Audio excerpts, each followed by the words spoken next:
Before Abraham was, I am. John 8:5-8. I have been.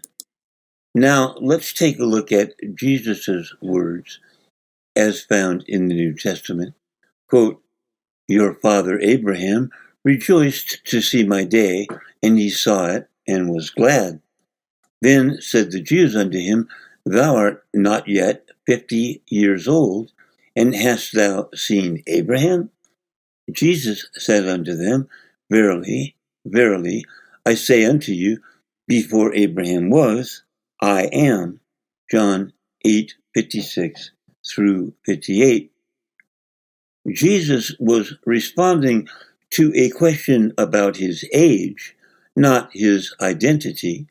Accordingly, many translators render Jesus' answer in the past tense, I have been, etc. Among them are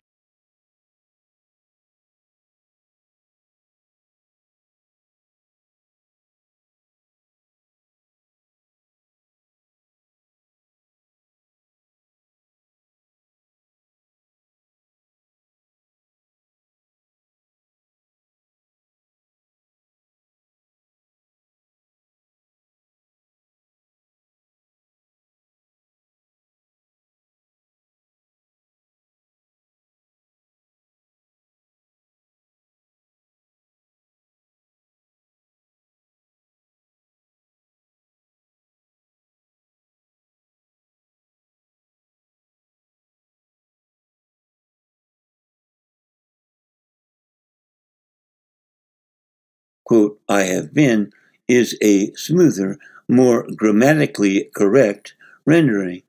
New American Standard Bible, 1971, footnote. Quote, to make sense, one must say, before Abraham existed, I existed, or I have existed. A Translator's Handbook on the Gospel of John, Newman, NIDA, 1980. Quote, John 8:5-8 would be most naturally translated, I have been in existence since before Abraham was born.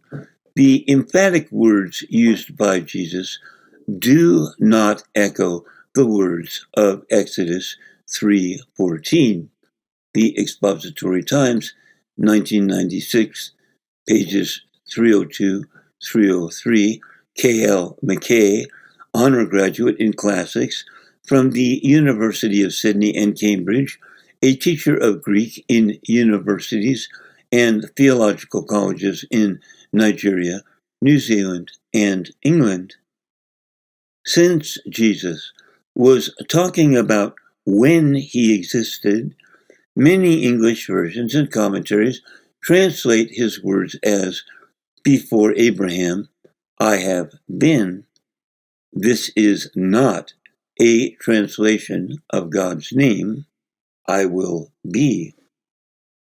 Ego eimi. The culprit in all of this is the Greek verb phrase often translated I am, ego eimi, E-G-O-E-I-M-E. While the literal translation of ego eimi is present tense, I am, when used to describe an action beginning in the past and continuing into the present, it is frequently translated in the past tense, I have been. Quote, sometimes the present tense includes also a past tense, as when the verb expresses a state which commenced at an earlier period, but still continues. A grammar of the idiom of the New Testament, Andover, 1897, page 267. Quote, here, ego eimi signals an activity begun in the past and continuing to the present. Cf. Luke 13:7, 15:29, John 14:9, Acts 27:33. I have been in existence since before Abraham was born.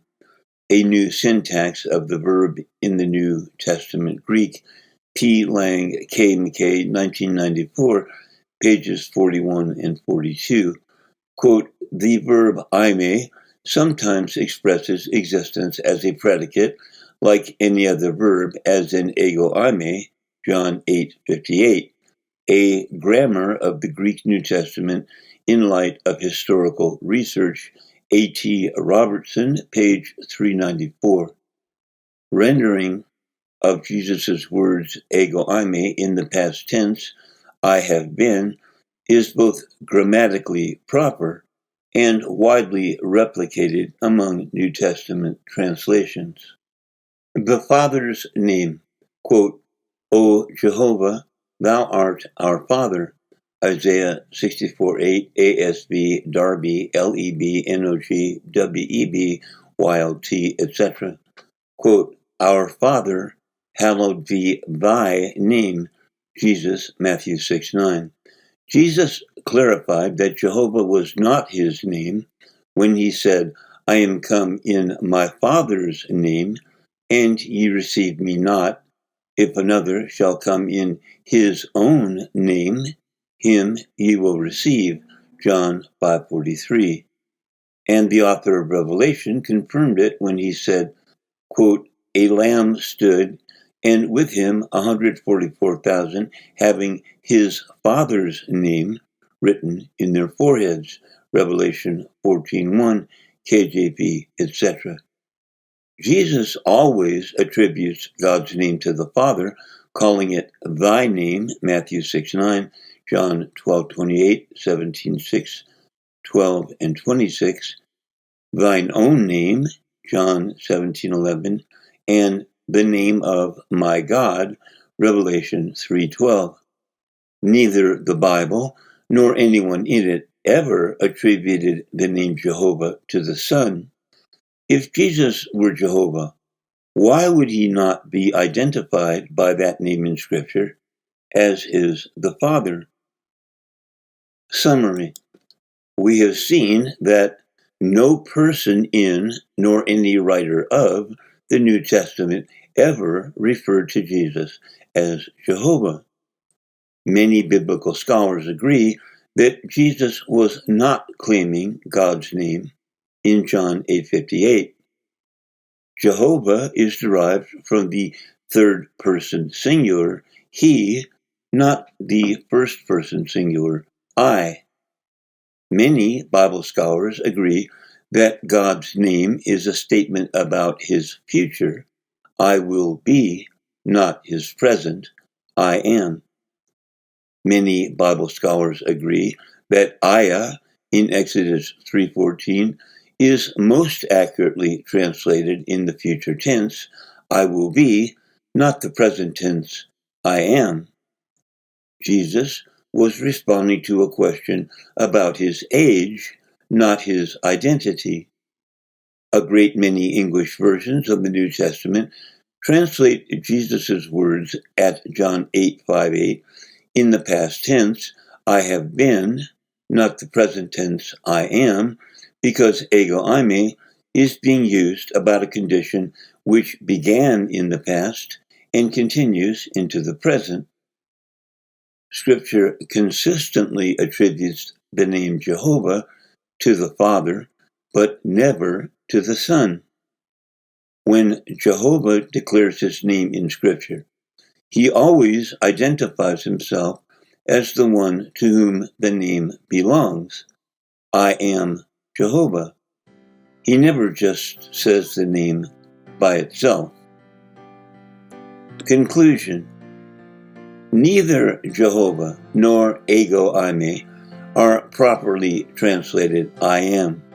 Jehovah is the third person imperfect form of the Hebrew verb to be, best translated as the future tense he shall be, and Jesus' statement is the first person imperfect form of the Greek verb to be, best translated as the past tense I have been. Neither are intended to be understood as present tense forms of the verb, nor are the three forms of the verb in any sense equal in meaning. In short, God's name is not I am, it is literally he shall be, And Jesus did not say, I am. He said, I have been. Hence, the Trinitarian argument is erroneous. In John 8:5-8, Jesus did not claim to be Jehovah, but rather simply claimed to have existed before Abraham.